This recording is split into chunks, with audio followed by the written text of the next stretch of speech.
दोस्तों, जैसा कि आपको पता है, इस सीरीज़ में हम इम्पोर्टेंट कॉन्सेप्ट को डिस्कस करते हैं, इम्पोर्टेंट ट्रिक्स को डिस्कस करते हैं जो कि आपको हर एग्ज़ाम में काम में आने वाली है। जैसे कि पिछले लेक्चर में हम देख चुके हैं कि मेल्टिंग पॉइंट और बॉइलिंग पॉइंट का ऑर्डर हम किस तरीके से निकाल सकते हैं, किस तरीके से उस ट्रिक को काम में लेकर हम कुछ ही सेकंड में मेल्टिंग पॉइंट, बॉइलिंग पॉइंट से रिलेटेड सारे क्वेश्चन सॉल्व कर सकते हैं। तो दोस्तों, आज के इस लेक्चर में भी हम बहुत इम्पोर्टेंट टॉपिक डिस्कस करने वाले हैं, सॉल्युबिलिटी इन वाटर। इससे रिलेटेड क्वेश्चन 12th बोर्ड में भी आपसे पूछे जाते हैं और नीट और जेई में भी सॉल्युबिलिटी इन वाटर का ऑर्डर पूछा जाता है। तो देखिए दोस्तों, आज की हम इस ट्रिक से कोई भी कॉन्सेप्ट, कोई भी क्वेश्चन सॉल्युबिलिटी इन वाटर से रिलेटेड को हम सॉल्व कर पाएंगे। चलिए देखते शुरू करते हैं। अगर मैं ट्रिक की बात करूं तो हमेशा देखिए दोस्तों, ध्यान रखना है कि सॉल्युबिलिटी इन वाटर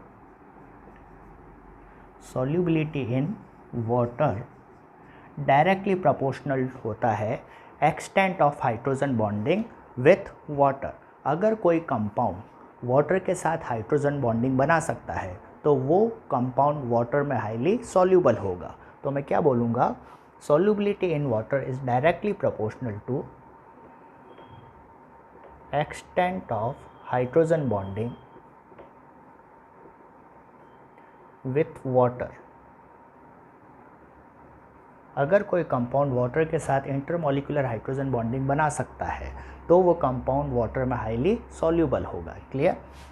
उसके बाद में हम देखेंगे solubility in water inversely proportional to molecular weight. सबसे पहले आप extent of hydrogen bonding check करोगे, उससे अगर क्वेश्चन सॉल्व नहीं हो पा रहा है तो उसके बाद में आप चेक करेंगे मॉलिक्यूलर वेट। किसी कंपाउंड का मॉलिक्यूलर वेट जितना कम होगा उतनी ही उस कंपाउंड की सॉल्युबिलिटी वाटर में ज़्यादा होगी। क्लियर। और अगर मॉलिक्यूलर वेट से भी आपका क्वेश्चन सॉल्व नहीं हो पा रहा है तो हम देखेंगे number of branching. Solubility in water directly proportional to number of branching. तो दोस्तों, इस ट्रिक में सबसे पहले आप देखोगे हाइड्रोजन बॉन्डिंग, उसके बाद आपको देखना है मॉलिक्यूलर वेट और उसके बाद में आपको देखना है नंबर ऑफ ब्रांचिंग। इन तीन चीज़ों को देखकर आप कोई भी क्वेश्चन सॉल्व कर पाएंगे।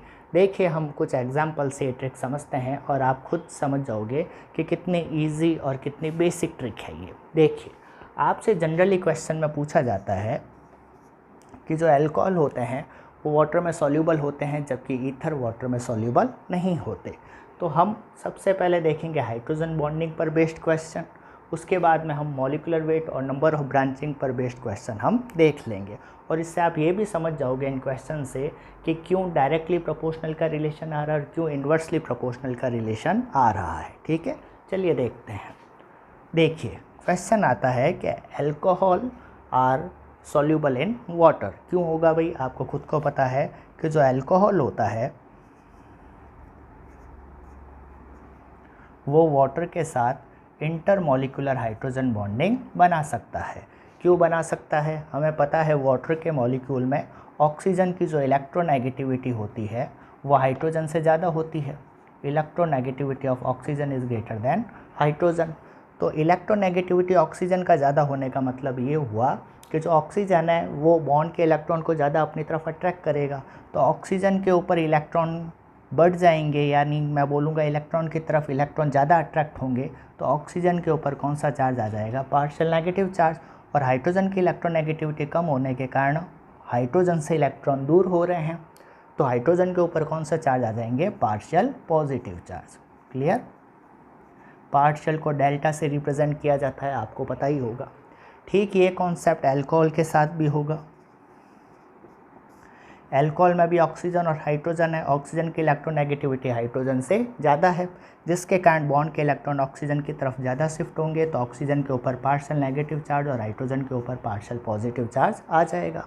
अब हमें पता है अपोजिट चार्ज के बीच में हमेशा अट्रैक्शन होता है। इधर O के ऊपर पार्शियल नेगेटिव है, इधर H के ऊपर पार्शियल पॉजिटिव है। तो पार्शियल पॉजिटिव और पार्शियल नेगेटिव के बीच में क्या हो जाएगा, अट्रैक्शन हो जाएगा।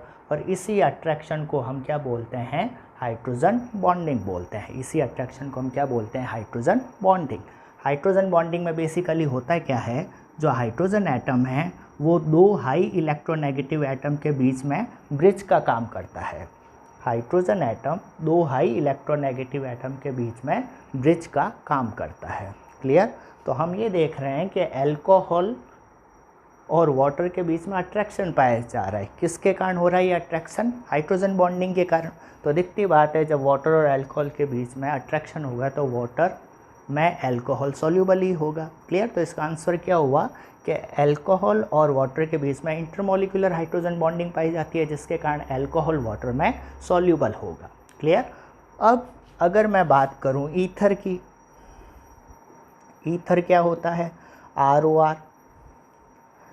अब ईथर में तो हाई इलेक्ट्रोनेगेटिव ऑक्सीजन से कोई हाइड्रोजन ही नहीं जुड़ा हुआ है। अगर हाइड्रोजन जुड़ा हुआ ही नहीं है तो वाटर के साथ क्या हाइड्रोजन बॉन्डिंग बन पाएगी? नहीं बन पाएगी।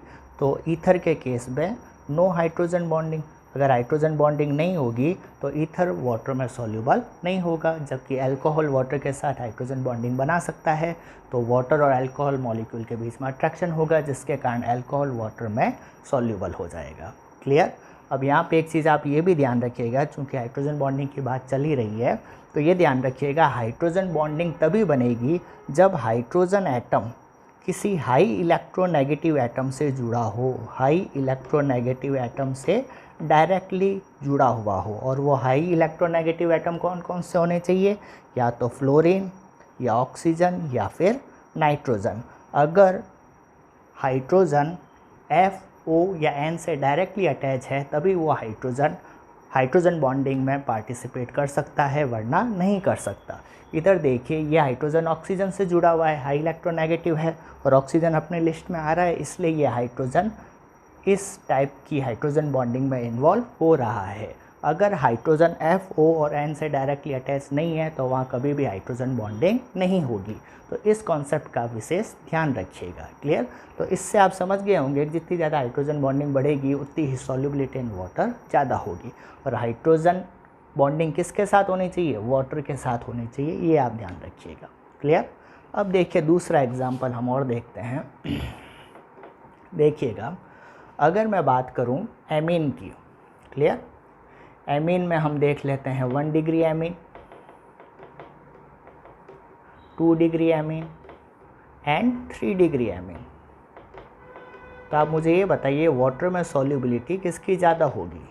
1 डिग्री, 2 डिग्री, 3 डिग्री एमीन क्या होता है? देखिए, ये हो गया 1 डिग्री एमीन, ये हो गया 2 डिग्री एमीन और ये हो गया 3 डिग्री एमीन। क्लियर? अब देखिएगा इधर 1 डिग्री एमीन में नाइट्रोजन से कितना हाइड्रोजन अटैच्ड है? 2 हाइड्रोजन अटैच्ड है। किस तरीके से? इस तरीके से, ये 2 हाइड्रोजन हो गए। अब ये 2 हाइड्रोजन क्या हाई इलेक्ट्रोनेगेटिव एटम से जुड़े हुए हैं? N, बिल्कुल N देखिए अपनी लिस्ट में आ रहा है। तो ये हाइड्रोजन वाटर के साथ हाइड्रोजन बॉन्डिंग में इन्वॉल्व हो सकते हैं। कैसे होंगे? नाइट्रोजन और हाइड्रोजन में से इलेक्ट्रोनेगेटिविटी किसकी ज़्यादा होती है? नाइट्रोजन की होती है। तो नाइट्रोजन पे पार्शियल नेगेटिव चार्ज आ जाएगा और हाइड्रोजन पर पार्शियल पॉजिटिव चार्ज आ जाएगा। क्लियर? अब इधर वाटर की हम बात करें तो वाटर में क्या होगा? सेम वही कॉन्सेप्ट, ऑक्सीजन के ऊपर पार्शियल नेगेटिव और हाइड्रोजन के ऊपर पार्शियल पॉजिटिव। और इधर हाइड्रोजन के ऊपर पार्शियल पॉजिटिव चार्ज है, वाटर में ऑक्सीजन के ऊपर पार्शियल नेगेटिव चार्ज है। तो हाइड्रोजन बॉन्डिंग होगी या नहीं होगी? बिल्कुल होगी। क्लियर? चूँकि यहाँ पे नंबर ऑफ हाइड्रोजन कितना है? दोनों हाइड्रोजन बॉन्डिंग बना सकते हैं वाटर मॉलिक्यूल के साथ। क्लियर? जबकि 2 डिग्री एमीन में सिर्फ एक हाइड्रोजन ही है, तो ये एक हाइड्रोजन ही वाटर के साथ हाइड्रोजन बॉन्डिंग बना सकता है। जबकि 3 डिग्री एमीन में तो हाइड्रोजन है ही नहीं, तो यहाँ पे हाइड्रोजन बॉन्डिंग वाटर मॉलिक्यूल के साथ पॉसिबल हो ही नहीं पाएगी। तो सबसे ज़्यादा हाइड्रोजन बॉन्डिंग कहाँ पे है? 1 डिग्री एमीन में है, फिर 2 डिग्री एमीन में और 3 डिग्री एमीन में तो है ही नहीं। तो सॉल्युबिलिटी इन वाटर किसकी ज़्यादा होगी? बिल्कुल सही, 1 डिग्री एमीन सबसे ज़्यादा होगा और 3 डिग्री एमीन सबसे कम वाटर में सॉल्युबल होगा। 1 डिग्री एमीन ज़्यादा क्यों होगा? क्योंकि इसमें 2 नाइट्रोजन से 2 हाइड्रोजन जुड़े हुए हैं और ये दोनों हाइड्रोजन वाटर के 2 मॉलिक्यूल के साथ इंटरमॉलिक्यूलर हाइड्रोजन बॉन्डिंग बना सकते हैं। यही कारण है कि 1 डिग्री एमीन सॉल्यूबल होंगे किसमें, वाटर में, और 3 डिग्री एमीन में तो हाइड्रोजन है ही नहीं, और है ही नहीं तो हाइड्रोजन बॉन्डिंग वाटर के साथ होगी नहीं, और होगी नहीं तो इसकी सॉल्युबिलिटी सबसे कम होगी। क्लियर। अब देखिए एक और क्वेश्चन सॉल्व करते हैं, ये आप खुद बताएंगे मुझे। अगर मैं बात करूं सॉल्युबिलिटी इन वाटर और वो भी अल्कोहल वर्सेस एमीन, यानी कि अल्कोहल वाटर में ज़्यादा सॉल्युबल होगा या एमीन, एमीन भी कौन सा, 1 डिग्री एमीन की बात कर रहे हैं, वो ज़्यादा सॉल्युबल होगा, तो आपको ये बताना है, क्या बताना है। अगर मैं बात करूं अल्कोहल की और अगर मैं बात करूं एमीन की, एमीन में भी 1 डिग्री एमीन, दोनों में से वाटर में कौन सॉल्युबल होगा ज़्यादा। देखिए इधर ये तो आप समझ गए कि अल्कोहल भी वाटर के साथ हाइड्रोजन बॉन्डिंग बनाता है, 1 डिग्री एमीन भी वाटर के साथ हाइड्रोजन बॉन्डिंग बना सकता है। अब बना तो दोनों ही सकते हैं, पर अब हमें ये देखना पड़ेगा कि दोनों में से यानी अल्कोहल और एमीन में से ज़्यादा इफ़ेक्टिवली हाइड्रोजन बॉन्डिंग वाटर के साथ कौन बना सकता है। देखिए इधर वाटर क्या हुआ, ये वाटर हो गया, दोनों ही वाटर के साथ हाइड्रोजन बॉन्डिंग बना सकते हैं। ऑक्सीजन और हाइड्रोजन में से ऑक्सीजन की इलेक्ट्रोनेगेटिविटी ज़्यादा है तो ऑक्सीजन पे पार्शियल नेगेटिव, और जितना पार्शियल नेगेटिव आया उसी रेशियो में हाइड्रोजन पे पार्शियल पॉजिटिव चार्ज आ जाएगा। नाइट्रोजन की भी इलेक्ट्रोनेगेटिविटी हाइड्रोजन से ज़्यादा है तो नाइट्रोजन के ऊपर भी इलेक्ट्रॉन डेंसिटी नाइट्रोजन के पास ज़्यादा अट्रैक्ट होगी, तो नाइट्रोजन के ऊपर पार्शियल नेगेटिव चार्ज आ जाएगा और हाइड्रोजन के ऊपर पार्शियल पॉजिटिव चार्ज आ जाएंगे। क्लियर। अब देखिएगा, देखिए दोनों ही हाइड्रोजन बॉन्डिंग बना सकते हैं, दोनों ही हाइड्रोजन बॉन्डिंग बना सकते हैं, लेकिन हमें पता है डिफरेंस कहाँ पे आ रहा है। अल्कोहल में तो हाइड्रोजन बॉन्डिंग में जो हाइड्रोजन इन्वॉल्व हो रहा है वो डायरेक्टली ऑक्सीजन से जुड़ा हुआ है, जबकि एमीन में ये जो हाइड्रोजन है वो लेस इलेक्ट्रोनेगेटिव नाइट्रोजन से जुड़े हुए हैं। हमें पता है इलेक्ट्रोनेगेटिविटी किसकी ज़्यादा होती है, ऑक्सीजन की ज़्यादा होती है नाइट्रोजन से। क्लियर। तो अल्कोहल में ऑक्सीजन है और एमीन में नाइट्रोजन है, दोनों में से इलेक्ट्रोनेगेटिविटी किसकी ज़्यादा है, ऑक्सीजन की ज़्यादा है। तो ऑक्सीजन की इलेक्ट्रोनेगेटिविटी ज़्यादा है तो ऑक्सीजन बॉन्ड के इलेक्ट्रॉन अपनी तरफ ज़्यादा शिफ्ट करेगा, तो ऑक्सीजन के ऊपर ज़्यादा नेगेटिव चार्ज आ जाएगा, और जितना नेगेटिव चार्ज ऑक्सीजन पाएगा उसी रेशियो में हाइड्रोजन के ऊपर भी ज़्यादा पॉजिटिव चार्ज आएगा। क्यों, क्योंकि जितने इलेक्ट्रॉन ऑक्सीजन की तरफ आए हैं उतने ही इलेक्ट्रॉन हाइड्रोजन से दूर भी गए हैं, यानी ऑक्सीजन के ऊपर जितना पार्शियल नेगेटिव चार्ज आएगा उसी रेशियो में हाइड्रोजन के ऊपर भी पार्शियल पॉजिटिव चार्ज आ जाएगा। तो हम ये कह सकते हैं ऑक्सीजन के ऊपर पार्शियल नेगेटिव चार्ज ज़्यादा है और हाइड्रोजन पर पार्शियल पॉजिटिव चार्ज ज़्यादा है। क्लियर। लेकिन अगर हम एमीन में बात करें तो एमीन में नाइट्रोजन है, नाइट्रोजन की इलेक्ट्रोनेगेटिविटी ऑक्सीजन से कम है तो ये इलेक्ट्रॉन खींचेगा तो सही, अट्रैक्ट तो करेगा बॉन्ड के इलेक्ट्रॉन को, पर उतना नहीं कर पाएगा। तो नाइट्रोजन के पास इलेक्ट्रॉन शिफ्ट होंगे लेकिन ज़्यादा शिफ्ट नहीं हो पाएंगे, तो नाइट्रोजन के ऊपर नेगेटिव चार्ज तो आएगा लेकिन थोड़ा सा नेगेटिव चार्ज आएगा इसके कंपैरिजन। तो अगर नाइट्रोजन पर थोड़ा सा नेगेटिव आया तो हाइड्रोजन पर भी उसी रेशियो में थोड़ा सा पॉजिटिव चार्ज आएगा। क्लियर। ये बात आप समझ गए होंगे। तो अब देखिएगा यहाँ पे अल्कोहल में ये जो हाइड्रोजन है OH का जो हाइड्रोजन है उस पर पॉजिटिव चार्ज बहुत ज़्यादा है, और एमीन में जो हाइड्रोजन है उस पर पॉजिटिव चार्ज छोटा है यानी कम है, ये आप समझ गए होंगे। तो मुझे ये बताइए यहाँ पे भी वाटर के मॉलिक्यूल में O के ऊपर पार्शियल नेगेटिव है और इसमें भी वाटर के मॉलिक्यूल के पास पार्शियल नेगेटिव है, तो ये पार्शियल नेगेटिव ये दोनों तो बराबर है। लेकिन इधर अगर हम बात करें तो अल्कोहल में जो हाइड्रोजन है उस पर पॉजिटिव चार्ज ज़्यादा है और यहाँ पे पॉजिटिव चार्ज कम है, तो ज़्यादा अट्रैक्शन कहाँ होगा, यहीं पे तो होगा, क्योंकि ज़्यादा पॉजिटिव चार्ज होगा तो नेगेटिव चार्ज से ये ज़्यादा अट्रैक्ट होगा। यहाँ पे पॉजिटिव चार्ज है पर कम है तो ये थोड़ा कम अट्रैक्ट होगा। तो ज़्यादा अट्रैक्शन कहाँ पे हुआ, फर्स्ट केस में हुआ, यानी कि अल्कोहल और वाटर के मॉलिक्यूल के बीच में अट्रैक्शन ज़्यादा होगा, और अट्रैक्शन ज़्यादा होने का मतलब हाइड्रोजन बॉन्डिंग क्या होगी, ज़्यादा स्ट्रांग होगी। किसके कंपैरिजन, एमीन के कंपैरिजन। तो हम क्या बोलेंगे कि alcohol are more soluble in water than amine. क्यों, क्योंकि अल्कोहल में ऑक्सीजन होता है और ऑक्सीजन की इलेक्ट्रोनेगेटिविटी नाइट्रोजन से ज़्यादा होती है। तो अल्कोहल में चार्ज सेपरेशन ज़्यादा होगा। चार्ज सेपरेशन मतलब प्लस माइनस का आना। तो यहाँ पे चार्ज सेपरेशन ज़्यादा हुआ यानी प्लस माइनस ज़्यादा आया, तो हाइड्रोजन पर जितना ज़्यादा प्लस चार्ज होगा उतना ही वो वाटर के मॉलिक्यूल के साथ ज़्यादा अट्रैक्ट हो जाएगा, है ना, पॉजिटिव चार्ज ज़्यादा हो गया तो यहाँ पे जो हाइड्रोजन बॉन्डिंग होगी वो ज़्यादा इफेक्टिव होगी, जबकि एमीन में इतनी इफेक्टिव नहीं होगी। तो ज़्यादा सॉल्यूबल कौन होगा? अल्कोहल मोर सॉल्यूबल दैन एमीन। ये भी डायरेक्ट क्वेश्चन पूछा जाता है। क्लियर? तो अब आप इन तीनों एग्जाम्पल से समझ गए होंगे कि अगर कोई कंपाउंड वाटर मॉलिक्यूल के साथ जितनी अच्छी तरीके से, जितना इफ़ेक्टिवली हाइड्रोजन बॉन्डिंग बनाता है, उतनी ही उस कंपाउंड की वाटर में सॉल्युबिलिटी ज़्यादा होगी। क्लियर? तो इन एग्जाम्पल से आप ये वाला कॉन्सेप्ट तो आप बिल्कुल समझ गए होंगे। ठीक है, अब हम देखते हैं कि solubility in water molecular weight और नंबर ऑफ ब्रांचिंग से किस तरीके से रिलेटेड है। चलिए देखते हैं। आप स्क्रीनशॉट लेना चाहे तो ले लीजिए। देखिए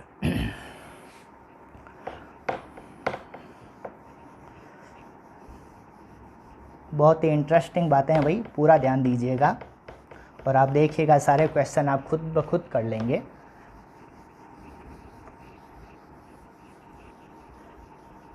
अब आप मुझे बताइए, अगर मैं आपको एक क्वेश्चन दूं, देखिएगा वही सॉल्युबिलिटी इन वाटर का ऑर्डर बताना है आपको। CH3 CH2 CH2OH पहला कंपाउंड मैंने ये लिया, और दूसरा कंपाउंड मैंने लिया CH3 CH2 CH2 CH2OH, propanol और ब्यूटेनॉल। ठीक है, इन दोनों में से वाटर में सॉल्युबिलिटी किसकी ज़्यादा होगी और किसकी कम होगी, ये आपको बताना है। देखिए सबसे पहले तो ये देखिए, यहाँ पे भी OH है, यहाँ पे भी OH है, ये भी वाटर के साथ हाइड्रोजन बॉन्डिंग बना सकता है, और जो सेकंड कंपाउंड है ये भी वाटर के साथ हाइड्रोजन बॉन्डिंग बना सकता है। क्लियर? यानी हाइड्रोजन बॉन्डिंग वाले कॉन्सेप्ट से तो आंसर निकलेगा नहीं। तो अब हम क्या करेंगे, देखिए इधर सबसे पहले आपको ये ध्यान रखना है कि एक कॉन्सेप्ट आपने सुना होगा, like dissolve like, like dissolve like. इसका मतलब क्या होता है? सेम सेम को डिज़ोल्व करता है। कहने का मतलब जो पोलर सॉल्यूट होगा, पोलर सॉल्यूट पोलर सॉल्वेंट में डिज़ोल्व होगा, और जो नॉन पोलर सॉल्यूट है वो नॉन पोलर सॉल्वेंट में डिज़ोल्व होगा। ये तो होता है लाइक डिज़ोल्व लाइक का मतलब, सेम सेम में डिज़ोल्व होगा, पोलर पोलर में डिज़ोल्व होगा, नॉन पोलर नॉन पोलर में डिज़ोल्व होगा। क्लियर? तो non polar solute will be dissolve in non polar solvent. ये एक सिंपल सा कॉन्सेप्ट है जो आपने 11th क्लास में पढ़ा होगा। ठीक है, अब देखिएगा वापस यहाँ पे आइए। ये जो कंपाउंड दे रखा है, इस कंपाउंड के दो पार्ट हैं। क्या उनसे पार्ट? एक तो ऑक्सीजन हाइड्रोजन यानी हाइड्रोक्सिल ग्रुप, OH ग्रुप, जिसमें क्या है, इलेक्ट्रोनेगेटिविटी किसकी ज़्यादा? ऑक्सीजन की ज़्यादा है, तो ऑक्सीजन के ऊपर पार्शियल नेगेटिव चार्ज और हाइड्रोजन के ऊपर पार्शियल पॉजिटिव चार्ज। तो एक तो ये OH ग्रुप हुआ जिसमें O के ऊपर पार्शियल नेगेटिव चार्ज है और H के ऊपर पार्शियल पॉजिटिव चार्ज है। तो हम ये बोलेंगे कि ये जो OH ग्रुप है ये पोलर नेचर का है। कैसा नेचर का है? पोलर। पोलर का मतलब बैटरी के कितने पोल होते हैं? 2 पोल होते हैं ना, पॉजिटिव टर्मिनल है, नेगेटिव टर्मिनल। तो कभी भी अगर प्लस माइनस आपको किसी तरीके से दिख जाए तो आप समझ जाइएगा कि वहाँ पे पोलर कैरेक्टर है। क्लियर? तो यहाँ पे प्लस माइनस दिख रहा है ड्यू टू इलेक्ट्रोनेगेटिविटी डिफरेंस। तो हम क्या बोलेंगे, इस जो कंपाउंड में जो OH वाला पार्ट है, जो OH वाला पार्ट है वो किस नेचर का है? पोलर नेचर का है। कैसा नेचर का है? पोलर पार्ट है। क्लियर? दूसरा पार्ट क्या है? ये हाइड्रोकार्बन चेन है, CH3 CH2 CH2 CH2, ये क्या हो गया? Hydrocarbon chain. ये पार्ट कौन सा हो गया? Hydrocarbon chain. क्या इस चेन में कहीं आपको प्लस माइनस दिख रहा है? क्या इस चेन में कहीं आपको प्लस माइनस दिख रहा है? नहीं दिख रहा। क्या इलेक्ट्रोनेगेटिविटी डिफरेंस के कारण प्लस माइनस आ सकता है? नहीं आ सकता। क्यों नहीं आ सकता? हमेशा ध्यान रखिए कि कार्बन और हाइड्रोजन की इलेक्ट्रोनेगेटिविटी लगभग सेम होती है, और जब लगभग सेम होगी तो ना तो किसी की इलेक्ट्रोनेगेटिविटी ज़्यादा है ना कम है, तो ना तो किसी के ऊपर पार्शियल नेगेटिव चार्ज आएगा ना ही किसी के ऊपर पार्शियल पॉजिटिव चार्ज आएगा। क्लियर? तो यहाँ पे प्लस माइनस पार्ट नहीं होने के कारण ये कौन सा पार्ट हो गया, पोलर या नॉन पोलर? बिल्कुल सही, ये कौन सा पार्ट हो गया, नॉन पोलर पार्ट हो गया। ठीक है, इस वाले कंपाउंड में भी ये पोलर हो गया और ये वाला पार्ट कौन सा हो गया, नॉन पोलर पार्ट हो गया। क्लियर? अब देखिएगा, अपने को देखनी है सॉल्युबिलिटी इन वाटर। वाटर कैसा होता है भाई, पोलर होता है या नॉन पोलर होता है? क्या वाटर में प्लस माइनस चार्ज दिखाई देता है आपको? इलेक्ट्रोनेगेटिविटी डिफरेंस होने के कारण ऑक्सीजन पे पार्शियल नेगेटिव चार्ज और हाइड्रोजन पे partial positive charge plus minus आता है, ये कैसा हो गया, पोलर। कैसा हो गया, पोलर। तो वाटर कैसा होता है, पोलर सॉल्वेंट होता है। क्लियर? हमेशा ध्यान रखिएगा। अब देखिए, अब अपने को देखना है कि ये वाला कंपाउंड, फर्स्ट कंपाउंड वाटर में ज़्यादा सॉल्यूबल होगा या सेकंड कंपाउंड वाटर में ज़्यादा सॉल्यूबल होगा। ठीक है, इससे पहले ये बताइए, अभी अपन ने पढ़ा पोलर, पोलर में डिज़ोल्व होगा, तो ये जो पोलर पार्ट है ये वाटर की तरफ भागेगा, जबकि ये नॉन पोलर पार्ट है, ये जो नॉन पोलर पार्ट है ये वाला हाइड्रोकार्बन चेन, ये वाटर की तरफ जाएगा या पोलर वाटर से दूर भागेगा, दूर भागेगा। पोलर पार्ट पोलर वाटर की तरफ जाएगा, लेकिन जो नॉन पोलर पार्ट है वो पोलर वाटर से दूर भागेगा। क्यों? क्योंकि कॉन्सेप्ट क्या है, like dissolve like, like like को अट्रैक्ट करता है। पोलर पार्ट पोलर की तरफ अट्रैक्ट होगा, पोलर पार्ट पोलर की तरफ अट्रैक्ट होगा, पर non polar part polar water से दूर भागेगा। क्या ये बात समझ में आई कि नहीं आई? तो नॉन पोलर पार्ट वाटर से दूर भागेगा, तो ये जो नॉन पोलर पार्ट है इसको हम हाइड्रोफोबिक पार्ट भी बोल सकते हैं, हाइड्रोफोबिक पार्ट भी बोल सकते हैं। फोबिक वर्ड बना है फोबिया से, फोबिया का मतलब क्या होता है, डरना। क्लियर?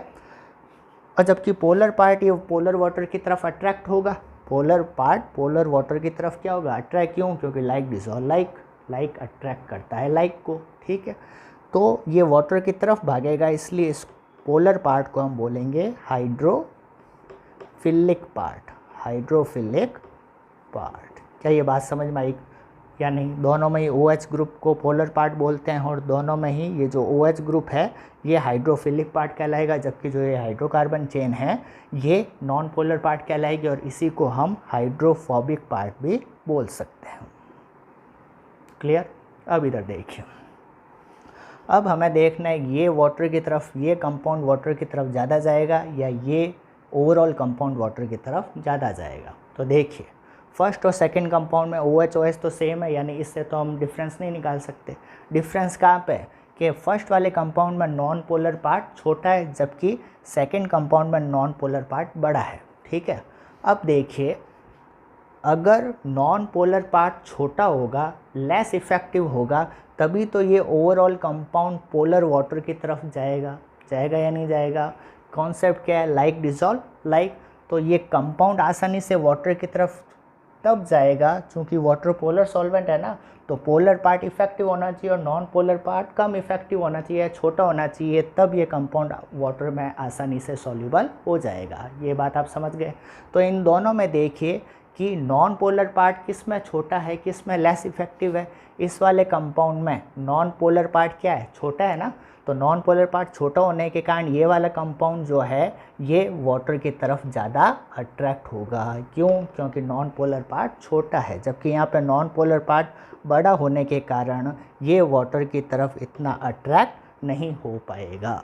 क्या ये कॉन्सेप्ट आपके समझ में आया या नहीं? क्लियर? पोलर वाटर की तरफ कोई कंपाउंड तभी अट्रैक्ट होगा जब उसका नॉन पोलर पार्ट छोटा हो, लेस इफेक्टिव हो। क्यों? कॉन्सेप्ट क्या कहता है, लाइक डिजॉल्व लाइक, है ना। पोलर पोलर की तरफ अट्रैक्ट होगा, नॉन पोलर पोलर की तरफ कभी अट्रैक्ट नहीं हो सकता। तो अपने को क्या करना पड़ेगा, कंपाउंड को सॉल्यूबल करने के लिए उसका नॉन पोलर पार्ट क्या करना पड़ेगा, लेस इफेक्टिव यानी छोटा करना पड़ेगा, तभी वो ओवरऑल कंपाउंड वाटर में ज़्यादा सॉल्यूबल होगा। क्लियर? तो आप ये समझ गए होंगे जो फर्स्ट कंपाउंड है उसका नॉन पोलर पार्ट छोटा होने के कारण वो वाटर में ज़्यादा सॉल्यूबल होगा, जबकि सेकंड कंपाउंड में नॉन पोलर पार्ट बड़ा होने के कारण ये वाटर में की तरफ इतना अट्रैक्ट नहीं होगा, यानी सॉल्युबिलिटी इन वाटर कम होगी। क्लियर? अब देखिएगा, मुझे ये बताइए इन दोनों में से मॉलिक्यूलर वेट किसका ज़्यादा है और किसका कम है। फर्स्ट में 3 कार्बन ही है ना, तो इसका मॉलिक्यूलर वेट कम है, जबकि सेकंड में मॉलिक्यूलर वेट क्या हो जाएगा, ज़्यादा हो जाएगा। क्यों? क्योंकि कितने कार्बन है, 4 कार्बन है। ठीक है, अब देखिए फर्स्ट कंपाउंड वाटर में ज़्यादा सॉल्यूबल हो रही है, तो आप समझ गए, और फर्स्ट कंपाउंड का मॉलिक्यूलर वेट क्या है, कम है, तो हम ये कह सकते हैं कि मॉलिक्यूलर वेट कम होगा तो सॉल्युबिलिटी इन वाटर ज़्यादा होगी, और अगर मॉलिक्यूलर वेट ज़्यादा होगा तो सॉल्युबिलिटी इन वाटर कम होगी। क्या ये बात समझ में आई कि नहीं आई? तो क्या हम ये कह सकते हैं कि solubility in water inversely proportional to molecular weight? क्या ये बात कही जा सकती है या नहीं? बिल्कुल कही जा सकती है। यहाँ पे मॉलिक्यूलर वेट कम है तो इसकी सॉल्युबिलिटी इन वाटर ज़्यादा है, तो मॉलिक्यूलर वेट कम, सॉल्युबिलिटी ज़्यादा, इसका मतलब इन्वर्सली प्रोपोर्शनल रिलेशन हुआ ना। तो यही तो लिखा था अपन ने, देखिए solubility in water inversely proportional to molecular weight. ये रिलेशन कैसे आया? ये रिलेशन ऐसे आया। कैसे आया कि मॉलिक्यूलर वेट कम होगा, इसका मतलब उसका जो नॉन पोलर पार्ट है वो छोटा होगा, नॉन पोलर पार्ट छोटा होगा तो वो ओवरऑल कंपाउंड वाटर की तरफ ज़्यादा अट्रैक्ट होगा, और वाटर कैसा होता है, पोलर होता है। तो पोलर वाटर की तरफ कंपाउंड तब ज़्यादा अट्रैक्ट होगा जब उसका नॉन पोलर पार्ट छोटा हो। नॉन पोलर पार्ट छोटा होने का मतलब मॉलिक्यूलर वेट कम हो, और मॉलिक्यूलर वेट कम होगा तो सॉल्युबिलिटी इन वाटर ज़्यादा होगी। तो ये सारा कॉन्सेप्ट आप समझ गए होंगे कि ये रिलेशन एक्चुअल में कैसे आया। कोई दिक्कत यहाँ तक? क्लियर? स्क्रीनशॉट ले लीजिए आप एक बार।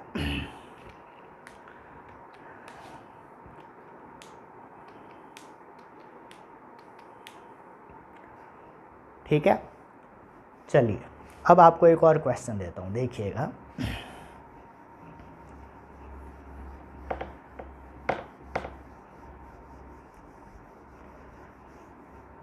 अब अगर मैंने आपको क्वेश्चन दिया CH3 CH3 CH3 और OH। अब आप मुझे ये बताइए, इसको दे देते हैं क्वेश्चन 1 क्वेश्चन 2। अब मुझे आप ये बताइए इन दोनों कंपाउंड में वाटर में ज़्यादा सॉल्यूबल कौन होगा और क्यों होगा? अगर आप इन कॉन्सेप्ट को अच्छे से समझ गए हैं, जल्दी बताइए, कोशिश कीजिए। कॉन्सेप्ट वही है, यहाँ पे भी क्या होगा, पार्शियल नेगेटिव पार्शियल पॉजिटिव, यानी ये वाला पार्ट तो क्या हो गया, पोलर पार्ट हो गया जो कि वाटर की तरफ भागेगा। लेकिन अब यहाँ पे क्या हो रहा है, ये जो नॉन पोलर पार्ट है, ये जो नॉन पोलर पार्ट है, वहाँ पे नंबर ऑफ ब्रांचिंग क्या हो गई, ज़्यादा हो गई। यहाँ पे नंबर ऑफ ब्रांचिंग क्या हो गई, ज़्यादा। कहाँ पे? नॉन पोलर पार्ट में, हाइड्रोकार्बन चेन में। क्लियर? तो हाइड्रोकार्बन चेन में नॉन पोलर पार्ट में नंबर ऑफ ब्रांचिंग ज़्यादा होने के कारण इसका शेप कैसा हो जाता है, स्फेरिकल हो जाता है। कैसा हो जाता है, स्फेरिकल। और स्फेरिकल होने के कारण ये छोटा हो जाता है। कैसा हो जाता है, छोटा हो जाता है। यानी यहाँ पे non polar part number of branching ज़्यादा होने के कारण छोटा हो गया, लेस इफेक्टिव हो गया। तो अगर नॉन पोलर पार्ट छोटा हो गया तो दिखती बात है कि पोलर वाटर में इसकी सॉल्युबिलिटी क्या हो जाएगी, ज़्यादा हो जाएगी। यही तो अभी अपन ने पढ़ा था कि वाटर में सॉल्युबल होने के लिए नॉन पोलर पार्ट छोटा होना चाहिए, तभी पोलर वाटर में उसकी सॉल्युबिलिटी ज़्यादा होगी। क्लियर? तो क्या बोला मैंने, यहाँ पे क्या हो गया, नंबर ऑफ ब्रांचिंग क्या हो गई, नंबर ऑफ ब्रांचिंग बढ़ गई। नंबर ऑफ ब्रांचिंग बढ़ने के कारण नॉन पोलर पार्ट कैसा हो गया, छोटा हो गया। नॉन पोलर पार्ट छोटा हो गया तो क्या हो जाएगा, सॉल्युबिलिटी इन वाटर क्या हो जाएगी, बढ़ जाएगी। सॉल्युबिलिटी इन वाटर क्या हो जाएगी, बढ़ जाएगी। समझ गए? अब इतना तो आप समझते ही हो कि इन दोनों का मॉलिक्यूलर वेट सेम है या अलग अलग है। मॉलिक्यूलर वेट कैसा है इन दोनों का, सेम। देखिए इसमें भी 4 कार्बन OH, इधर भी 4 कार्बन और OH, तो मॉलिक्यूलर वेट यहाँ पे क्या हो गया, सेम हो गया। तो मॉलिक्यूलर वेट वाले कॉन्सेप्ट से तो इन दोनों की सॉल्युबिलिटी का ऑर्डर नहीं निकल सकता, तो अपने को कुछ ज़्यादा दिमाग लगाना पड़ेगा। और ज़्यादा दिमाग क्या लगाया अपन ने, क्या किया कि नंबर ऑफ ब्रांचिंग देख ली। नंबर ऑफ ब्रांचिंग जितनी ज़्यादा होगी उतना ही नॉन पोलर पार्ट छोटा हो जाएगा, और जितना नॉन पोलर पार्ट छोटा होगा, लेस इफेक्टिव होगा, उतना ही पोलर वाटर में उसकी सॉल्युबिलिटी बढ़ जाएगी। तो क्या आया रिलेशन, नंबर ऑफ ब्रांचिंग बढ़ा तो सॉल्युबिलिटी इन वाटर भी क्या हो जाएगी, बढ़ जाएगी। यानी solubility in water directly proportional to number of branching हुआ या नहीं हुआ, बिल्कुल हुआ। तो देखिए solubility in water directly proportional to क्या हो गया, नंबर ऑफ ब्रांचिंग। क्लियर? तो जब कभी भी मॉलिक्यूलर वेट सेम हो तो आपको क्या चेक करना है? नंबर ऑफ ब्रांचिंग चेक करनी है।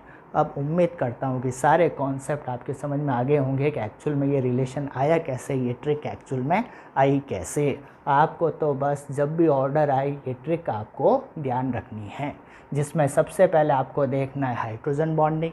पहले तो ये देखो कि वो मॉलिक्यूल हाइड्रोजन बॉन्डिंग बना रहा है या नहीं बना रहा। अब मान लीजिए सारे मॉलिक्यूल हाइड्रोजन बॉन्डिंग बना रहे हैं तो ये देख लीजिए कि कौन ज़्यादा इफेक्टिवली हाइड्रोजन बॉन्डिंग बना रहा है वाटर के साथ। क्लियर?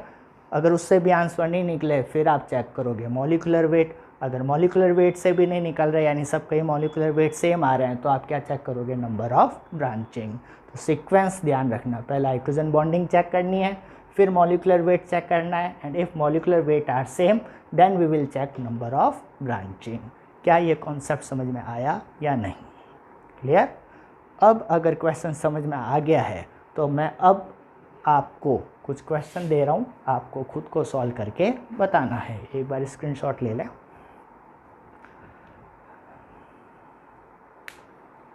देखिए,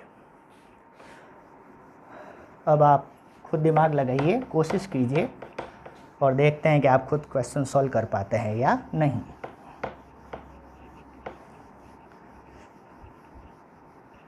देखिए इधर आपको सॉल्युबिलिटी इन वाटर का ऑर्डर बताना है, और आपने जो क्वेश्चन मैं दे रहा हूँ उस टाइप के क्वेश्चन आपने ज़रूर देखे होंगे प्रीवियस ईयर क्वेश्चन में। देखिएगा, CH3OH, CH3CH2OH, CH3CH2CH2OH, CH3CH3CH3OH and CH3CH2CH2CH2OH। इनका ऑर्डर बताइए भाई जल्दी। इस टाइप के क्वेश्चन देखे होंगे ना आपने प्रीवियस ईयर क्वेश्चन में, चाहे नीट हो, जेईई हो, चाहे 12 बोर्ड हो। चलिए देखिए, ट्रिक अप्लाई कीजिए और देखिए। सबसे पहले क्या देखेंगे? Hydrogen bonding. सब में ये अल्कोहल है, OH OH OH है, तो सारे हाइड्रोजन बॉन्डिंग बनाएंगे, तो इससे तो आंसर निकलेगा नहीं। फिर आप क्या देखोगे? मॉलिक्यूलर वेट देखोगे। जिसका मॉलिक्यूलर वेट कम होगा उसका सॉल्युबिलिटी इन वाटर ज़्यादा होगी। तो मॉलिक्यूलर वेट सबसे कम किसका हुआ? फर्स्ट का हुआ, उसके बाद सेकंड का, और उसके बाद थर्ड का, है ना। ये तो आप निकाल सकते हो। मॉलिक्यूलर वेट फर्स्ट का कम क्यों है? क्योंकि इसमें एक कार्बन ही है, इसमें 2 कार्बन है, इसमें 3 कार्बन है, तीसरे में 3 कार्बन है, तो मॉलिक्यूलर वेट बढ़ जाएगा। मॉलिक्यूलर वेट बढ़ेगा तो सॉल्युबिलिटी इन वाटर कम हो जाएगी, तो तीसरा देखो सबसे लास्ट में आएगा। क्लियर? अब अगर हम बात करें फोर्थ और फिफ्थ की, 4 और 5th की, तो फोर्थ में भी कितने? 4 कार्बन और 1 OH है, फिफ्थ में भी 4 कार्बन और 1 OH है, यानी इन दोनों का मॉलिक्यूलर वेट क्या होगा? सेम होगा। मॉलिक्यूलर वेट क्या होगा? सेम होगा। तो जब मॉलिक्यूलर वेट सेम हो तो हम क्या चेक करते हैं? नंबर ऑफ ब्रांचिंग चेक करते हैं। जिसकी नंबर ऑफ ब्रांचिंग ज़्यादा होगी उसकी सॉल्युबिलिटी इन वाटर ज़्यादा होगी। क्लियर? अब नंबर ऑफ ब्रांचिंग किधर ज़्यादा है? नंबर ऑफ ब्रांचिंग इधर ज़्यादा है, इधर तो ब्रांचेज है ही नहीं, तो इधर फोर्थ वाले में नंबर ऑफ ब्रांचिंग ज़्यादा हुई, तो नंबर ऑफ ब्रांचिंग ज़्यादा हुई तो सॉल्युबिलिटी इन वाटर भी ज़्यादा हो जाएगा। तो फोर्थ कौन कहाँ जाएगा? आगे आ जाएगा, और फिफ्थ कहाँ चला जाएगा? पीछे। क्या ये कॉन्सेप्ट समझ में आया या नहीं? ये आंसर आएगा। First, second, third, fourth, fifth. Fourth और फिफ्थ सबसे पीछे क्यों चले गए? क्योंकि मॉलिक्यूलर वेट इनके ज़्यादा थे। क्लियर? फोर्थ और फिफ्थ में भी फोर्थ पहले क्यों आया? क्योंकि अपने को पता है कि जब मॉलिक्यूलर वेट सेम होता है तो अपन क्या चेक करते हैं? Number of branching. फोर्थ वाले में नंबर ऑफ ब्रांचिंग ज़्यादा थी तो सॉल्युबिलिटी इन वाटर ज़्यादा होगा, तो फोर्थ आगे आ गया और फिफ्थ पीछे चला गया। क्या ये बात समझ में आई? अब देखो कितने मुश्किल से 3-4 सेकेंड में आप क्वेश्चन आसानी से सॉल्व कर लेंगे। ठीक है? अब एक क्वेश्चन आपको होमवर्क दे रहा हूँ, आपको सॉल्युबिलिटी इन वाटर बतानी है, किसकी ज़्यादा होगी और किसकी कम होगी। Solubility in water. एक तो है इथाइलिन ग्लाइकॉल। क्या होता है इथाइलिन ग्लाइकॉल? 2 कार्बन और 2 OH, ये होता है इथाइलिन ग्लाइकॉल। और दूसरा है ग्लिसरॉल। क्या होता है ग्लिसरॉल? 3 कार्बन और 3 OH, CH2OH, CHOH और CH2OH, ये हो गया ग्लिसरॉल। आपको मुझे ये बताना है कि इन दोनों में यानी ग्लाइकोल और ग्लिसरॉल में सॉल्युबिलिटी इन वाटर किसकी ज़्यादा होगी, किसकी कम होगी और क्यों होगी, ये आपको मुझे कमेंट बॉक्स में कमेंट करके बताना है। क्लियर? तो दोस्तों, उम्मीद है आज का ये कॉन्सेप्चुअल लेक्चर आपको बहुत इंटरेस्टिंग लगा होगा, नई नई बातें आपने सीखी होगी और पिछले साल के आप क्वेश्चन सॉल्व कीजिएगा, आपसे सारे क्वेश्चन इजीली सॉल्व हो जाएंगे। तो दोस्तों, अगर आप आगे भी इस टाइप के कॉन्सेप्चुअल वीडियो देखना चाहते हैं तो चैनल को लाइक और सब्सक्राइब ज़रूर कीजिएगा, ताकि जब भी मैं इस टाइप के ट्रिकी वीडियो डालूं, ट्रिकी केमिस्ट्री से रिलेटेड वीडियो डालूं, तो आपके पास नोटिफिकेशन पहुंच जाए।